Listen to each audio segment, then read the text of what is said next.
How is everyone doing? Hope everyone is having a great Thursday. Chris Evans with you here on Guthrie News Page, awaiting the press conference with Governor Kevin Stitt of the great state of Oklahoma, as he will discuss the 2022 legislative session here in the state of Oklahoma. Get his thoughts here in a little bit, and be glad to share your thoughts as well. We are streaming on Guthrie News Page YouTube, as well as Guthrie News Page Facebook, and you can always watch these live, get notified. Be sure to subscribe. Where's my call to action?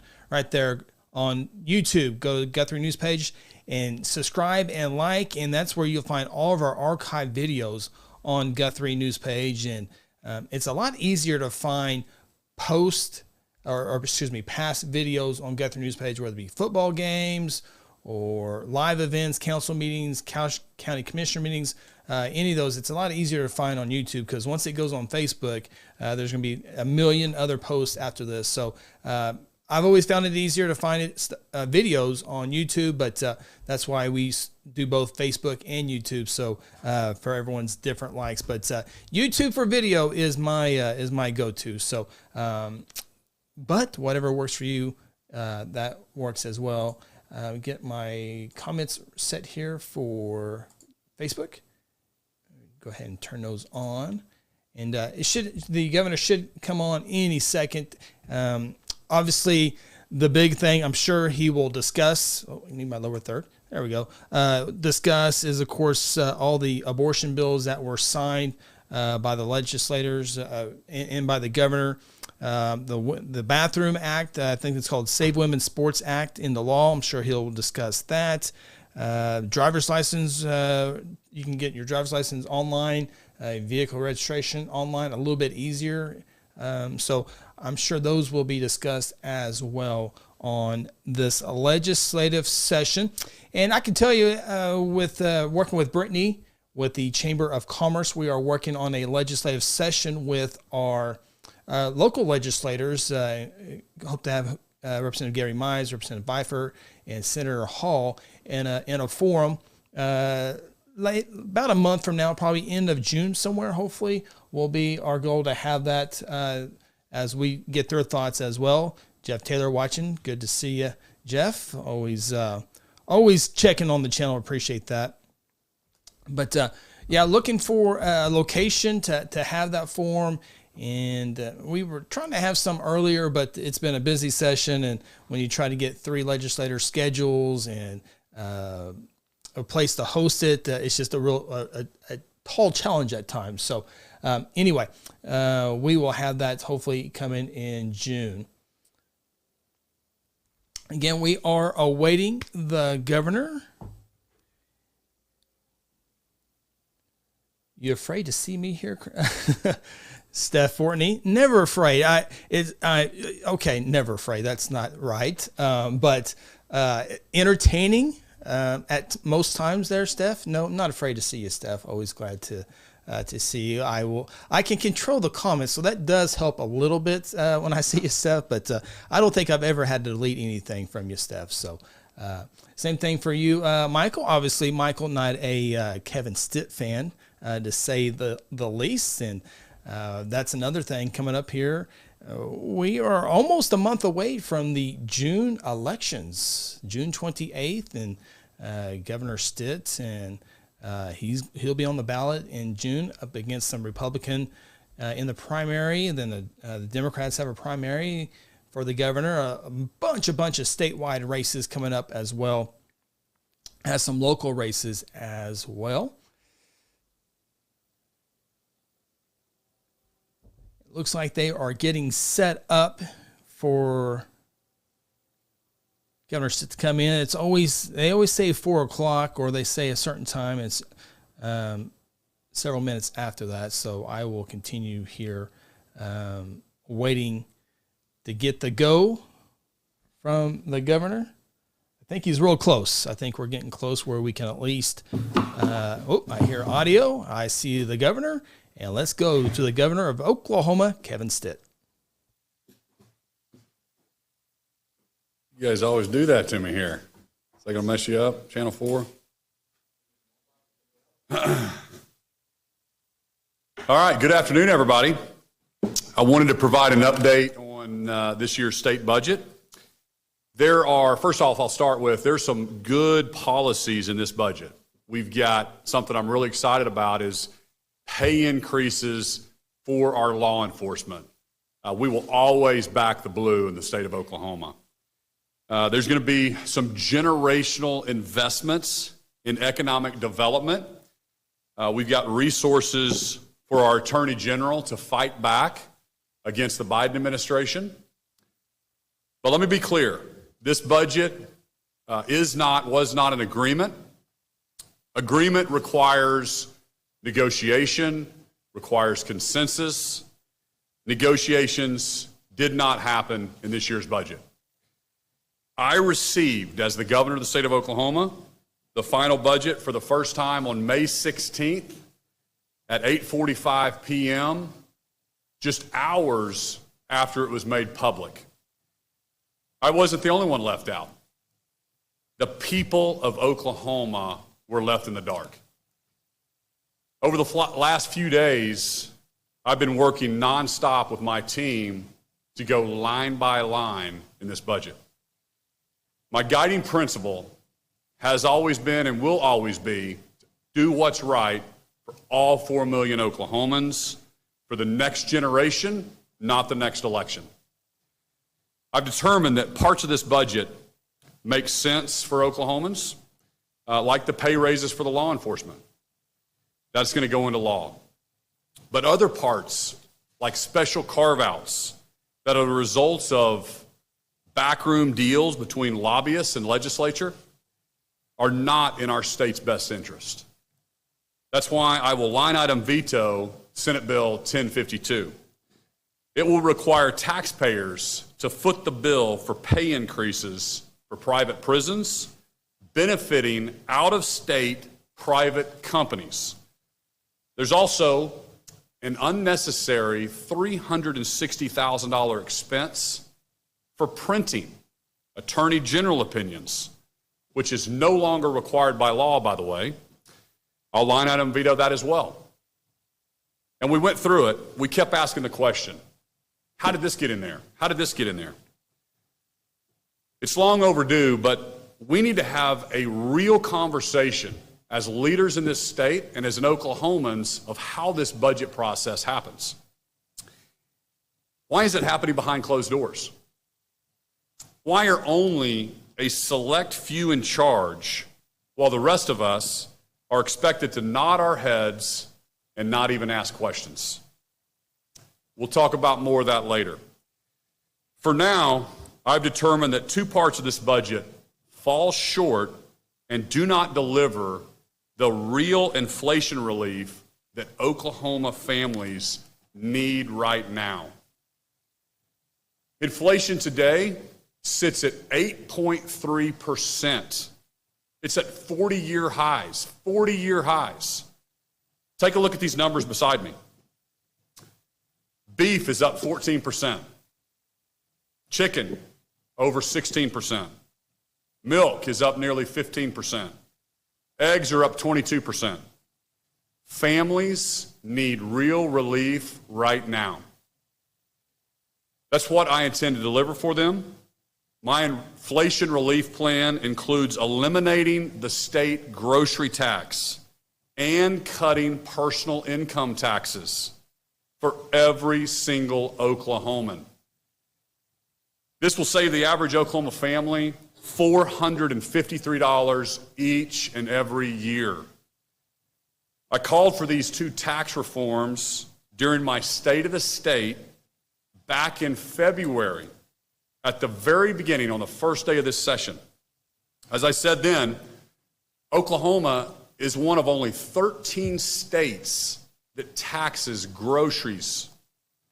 Ours is also one of the highest. But what did Oklahomans get instead? $75 inflation checks that won't be sent out until December. And by the way, it's federally taxed, so you don't even get to keep the full amount. Instead, Oklahomans will be forced to send about $19 right back to President Biden in Washington, D.C., instead of spending in Oklahoma. That's $56 in your pocket. $56. That's not even enough to fill up your gas tank right now. That's not real relief. It's a slap in the face to hardworking Oklahomans, and it's a political gimmick during an election year.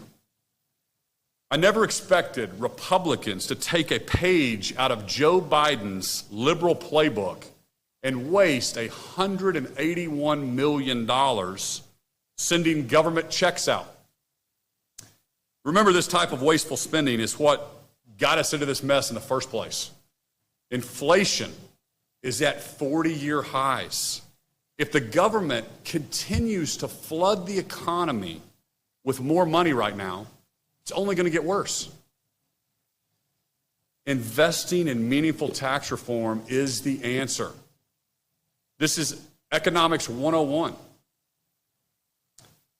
But the only tax reform that's currently in the budget is motor vehicle tax. That's not real relief. It only helps those who can afford a new car or truck in the first place. Cutting the new car sales tax does nothing for families who are struggling to afford prices for food, groceries, gas, and everything in between. My inflation relief plan would save an average family in Oklahoma of $450 each and every year. And families would start saving that money right away. They wouldn't have to wait until their $75 government check came in December, or until they have enough money to buy a new car. That's why I will veto Senate Bill 1075, House Bill 4474, and House Bill 4473. And it's also why I'll be calling the legislature back for a special session on June 13th to eliminate the grocery tax and to reduce the personal income tax for every single Oklahoman. Families, they need real relief right now, not political gimmicks. The rest of the budget will go into law, but without my signature. I'll open it up for a few questions.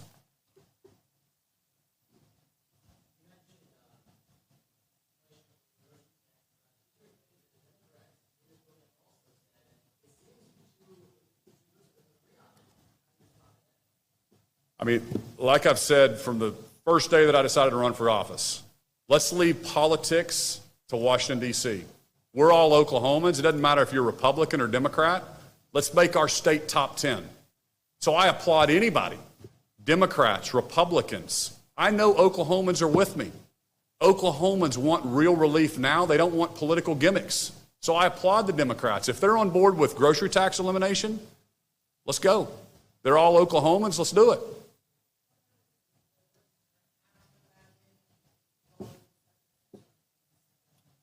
I believe they have to come back in on June 13th.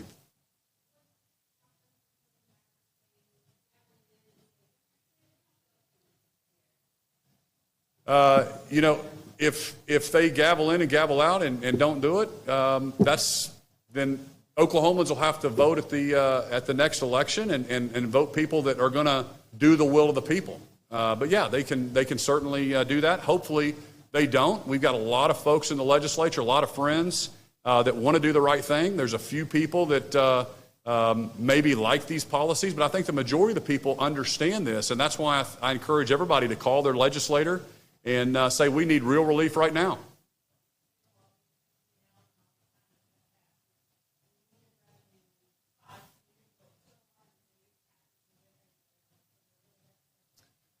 Well, if you remember back when I ran for office, we were having billion-dollar budget nightmares, very little money in savings. It was kind of chaos. And I ran to put a fresh set of eyes on state government. I think Oklahomans elected me. They wanted a businessman to be in leadership. And so I went about holding budgets flat and putting a savings. Now we have the largest savings account we've ever had in state history. And it's because we've been holding our budgets flat. We always talk about reoccurring revenue and reoccurring expenses. And so we had to first get that savings account set up before we could do this. But right now, this is the time. You have to cut taxes whenever revenue is going up. That does two things. It chokes off the growth of government later, and it also returns it to the people. I ultimately believe that we need smaller government. I want to give the taxes back to the taxpayers and let them choose how to spend their own money. They know how to spend their money better than the government does.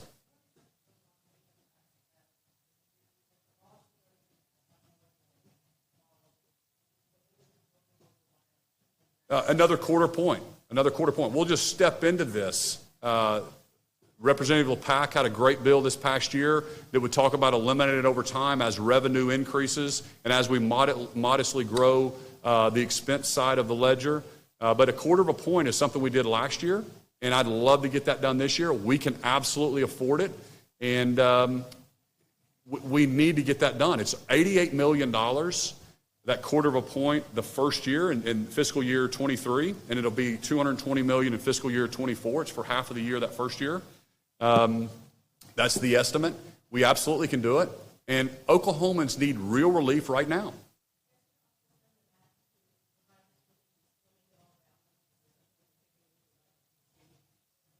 Yeah, well, basically, the two things that I vetoed add up to $181 million, $161 million. So they add up to $300 million. As it is, we can absolutely do these two reforms with the same math that they just gave away.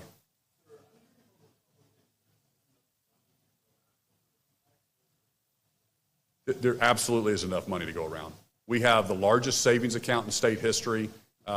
We don't have enough money to spend like drunk sailors and also do things, but if we hold our budgets flat like I want to, we certainly do. We certainly can do it. Hopefully that's not the case, but yeah, absolutely. Yeah, they can come back and override the governor's veto. It takes, I think, 75% of the vote. But here's the deal. If they do that, they own it. My job is, I've got a job to do. I'm elected by all 4 million Oklahomans to tell Oklahomans what I see and put us in the best position to be top 10. The legislature has their job to do in this situation. Hopefully we can work together and provide real relief right now for Oklahomans who are hurting. They're hurting everywhere, everybody in this room. It may not affect you as much as it affects me or affects my neighbor, but people are hurting right now, and we need to do this for them.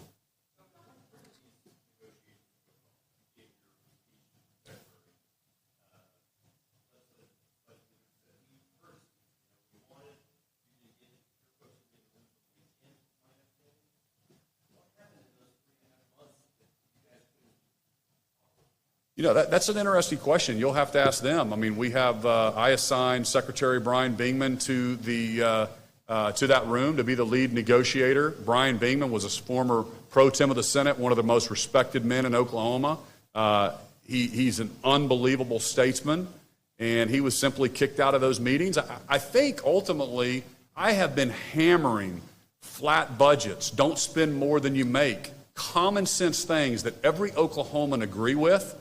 And I think ultimately there's some folks that write those budgets that don't like to hear that message anymore. So let's kick that voice out of the room, and let's go put our own budget together, and then we'll try to make the governor and Oklahomans just swallow it. Hopefully nobody says anything about it. That's right.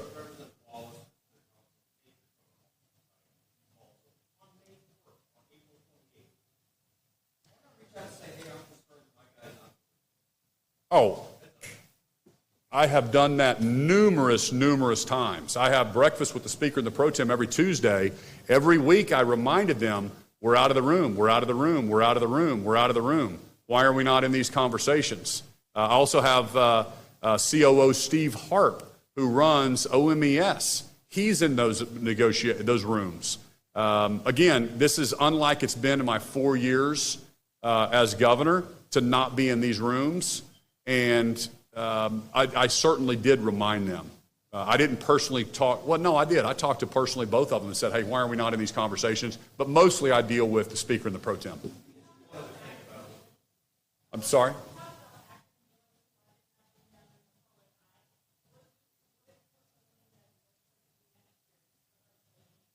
Well, there's some things that we're working on that we think we can propose to have a more transparent, open process.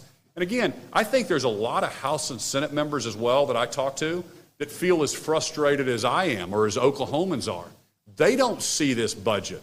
Literally, high-ranking members in the House and the Senate don't see this budget until it's dropped at 8:45 on Monday night as well. So there's a lot of folks that are frustrated with this entire process.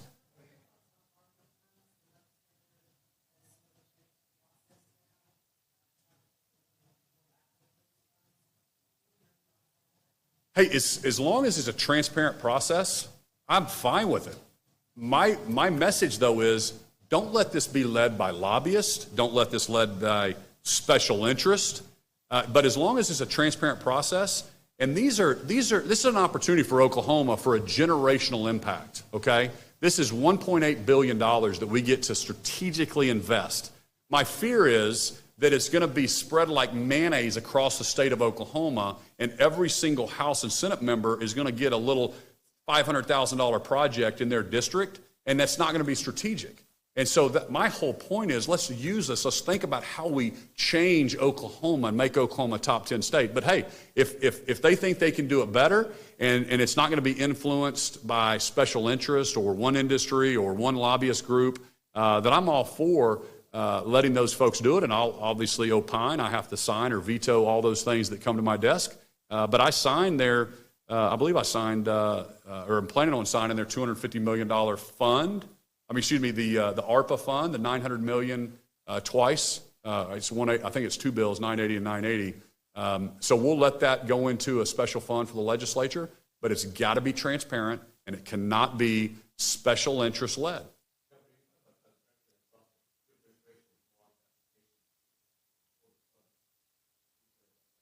I don't think we blocked anything. I didn't even know specifically what.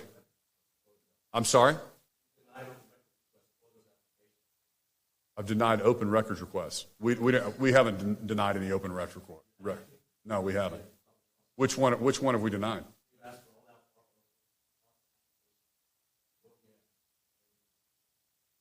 Through the courts or what? Through us?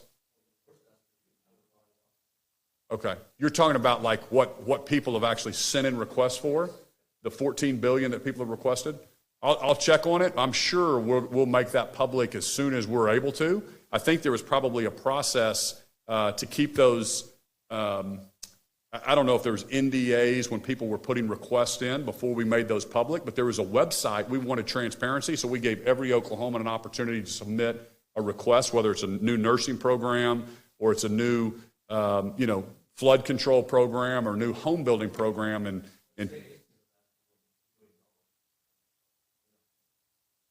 yeah, I'm sure we will be releasing those, but I'm glad you're asking that, and I'll check with the team, and that should be released. And there's probably a technicality from a legal standpoint why it wasn't, but I think that's absolutely needs to be released. Everybody needs to know what these $14 billion in requests are for the $1.8 billion, and then the legislature's got to kind of sift through those. That's a great question. Can I take it back real quick for revenue? We're talking about cutting $300 million, $400 million, as we move money from 2018, it's 3/4 of the majority increase. So if in 2 years, 5 years, 10 years, the case in the position where it's a great revenue, and it pushes 7 to 6 million, you did take 75% raise and only 50 million cuts? Listen, I wasn't here in the 56th, and I know that's left PTSD for some of the legislatures in that session, and I know how difficult that is to raise revenue, 640 or 75%. But I do support that because I think it should be difficult to raise taxes. The government can never spend enough money. I hope people are hearing me on that everybody comes with a new program, with a new software project, with, hey, look how much extra good we can do for humanity if we only had more money of the taxpayers' dollars. So we already spend $22 billion in the state of Oklahoma, and this budget increased spending by over 8%, 8.7, I think, percent. No, it may have been 9%, somewhere right in there. And here's the deal. We increased 4 or 5% last year, 9% this year. There's just no end to it if we're not holding this down. So I certainly believe that the first thing to do was to be fiscally responsible and make our largest savings account in state history, and we did that. We're already fully funding the Project Ocean out of this budget, so when you add that savings in, it's actually at $3.2 billion in savings. So I think Oklahoma's in a great spot, and I would never, ever put us in a situation where we're going to be in a cliff next year. I'm planning 3 years in ahead for Oklahomans. That's why we're in such a good position today. But kicking out the chief executive officer from these negotiations is not what Oklahomans expect in this whole process.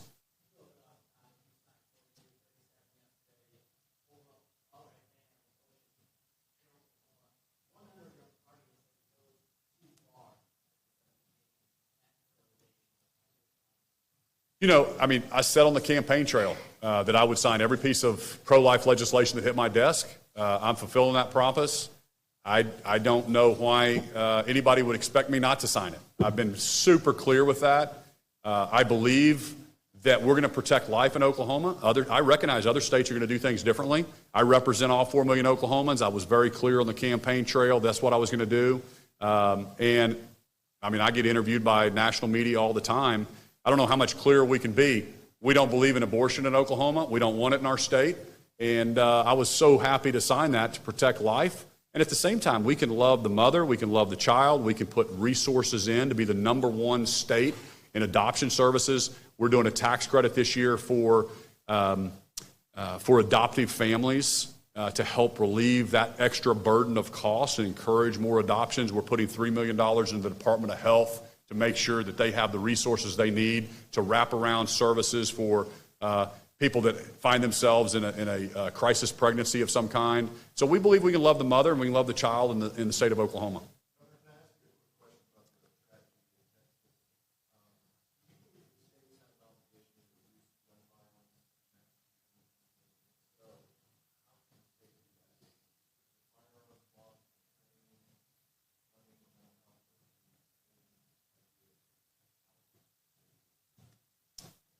Well, first off, that I've got 2 children that are still in elementary school, and I can't think of a bigger tragedy than sending your children off to school and something like that happen. That is absolutely pure evil, and I was thinking about when I called and reached out to Governor Abbott, when Governor Keating was in my position in 1995. The Oklahoma City the Oklahoma City bombing happened, and 168 Oklahomans lost their lives, including 17 children. And so there's absolute evil that's happened, and right now we need to mourn with those families. We need to grieve with them. We need to pray for them. I ran in the Memorial Marathon 25 years later, not the whole thing, but the relay.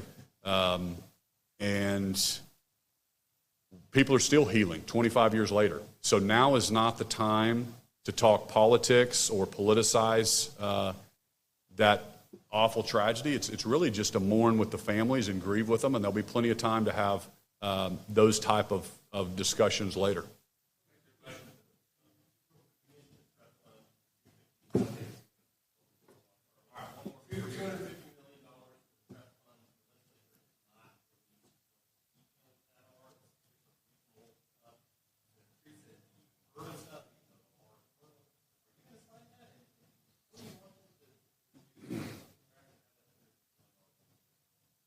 We're reviewing that, whether we sign it or whether we let that go into law. The important thing, that my message to the legislature and to Oklahomans, if I'm going to be part of something, it is going to be for the betterment of all 4 million Oklahomans. It's not going to be specific to one industry or one special interest group or one lobbyist group. It needs to be transparent and for the benefit of all Oklahomans. So one of the things that we've talked about is creating more economic centers, more industrial parks around the state, that would be a great use of that $250 million. And I think that came about because of the Project Ocean being developed in the eastern part of our state. What are we doing for the western part, the northern part, the southern part? So can we set aside some funds for other economic development for other parts of Oklahoma? As long as that's the plan, I'm 100% supportive of it. So let's just make it transparent. Let's make sure everybody understands it. You guys do a great job in the media of asking questions. And so please keep asking those questions, making sure that things are transparent and holding the government accountable on all these different fronts. We appreciate that. And Paul, I'll get back with you on your one issue. Okay, thank y'all. Well, there you have it. That was interesting, a little bit different than I thought maybe what we might see there.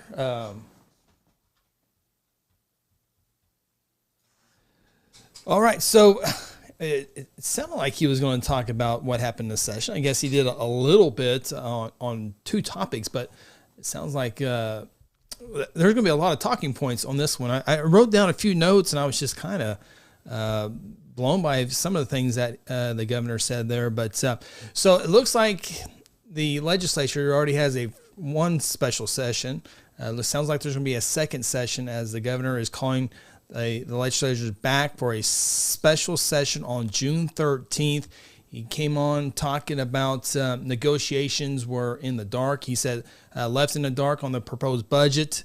His team and the executive branch did not have much of a say in the budget. He said his team learned about the budget at the same time as everyone else did. So he was talking about that. He said he will line item veto the budget bill, meaning he will go through line by line in the budget and veto what he doesn't agree with.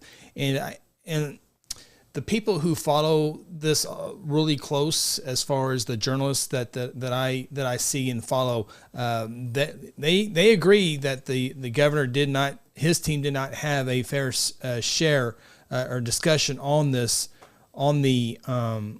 proposed budget. So you hear politicians going back and forth and all that stuff, but I do have some media friends that follow it really, really close and said that Stitt's team was not involved in those. It'll be interesting to see. I'm sure here in a little bit we will hear from the pro tem and the speaker on how that went down. But Governor Stitt went on more that he wants to help relief with inflation. Inflation right now at 8.3%, which is a 40-year high, according to him.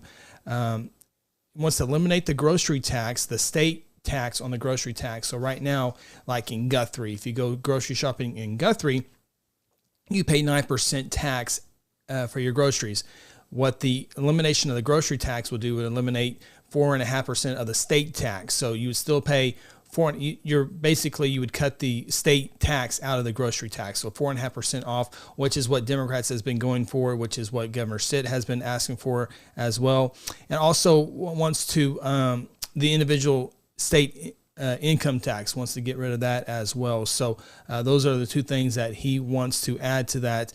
A few things that individual income tax, I don't know if I said that right, but a few things Governor said that Oklahoman Republicans are taking a play out of Biden's playbook. I mean, that's a direct shot there. We're talking Republican governor going after the Republican Joining us Party. now from Oklahoma City is... Sorry about that.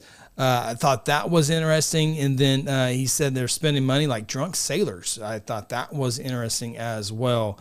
So he went against lobbyists and special interest groups and all that good stuff. So that was kind of interesting to see. He was talking about transparency. So he was asked about his office not being transparent. He wasn't aware of what that was, as you probably heard that. So that will be interesting to see how that comes up. So with him saying transparency, I'm sure his office will have to be ultra aware of transparency issues when asked about that as well. So interesting. So there was a lot of stuff to look into this after we sign off here in a little bit, but did speak a little bit about the abortion and Oklahoma, one of the strictest, if not the strictest now, state on abortion. And he mentioned hopefully being number one in adoption and helping mothers and helping kids and all that good stuff. And I also mentioned the school shooting. Didn't want to go too far into that. The school shooting in Texas. Didn't want to go too far with that. So his main thing, again, eliminating the grocery tax and eliminating the state individual income tax as well. June 13th special session. Looks like we're going to have another one there.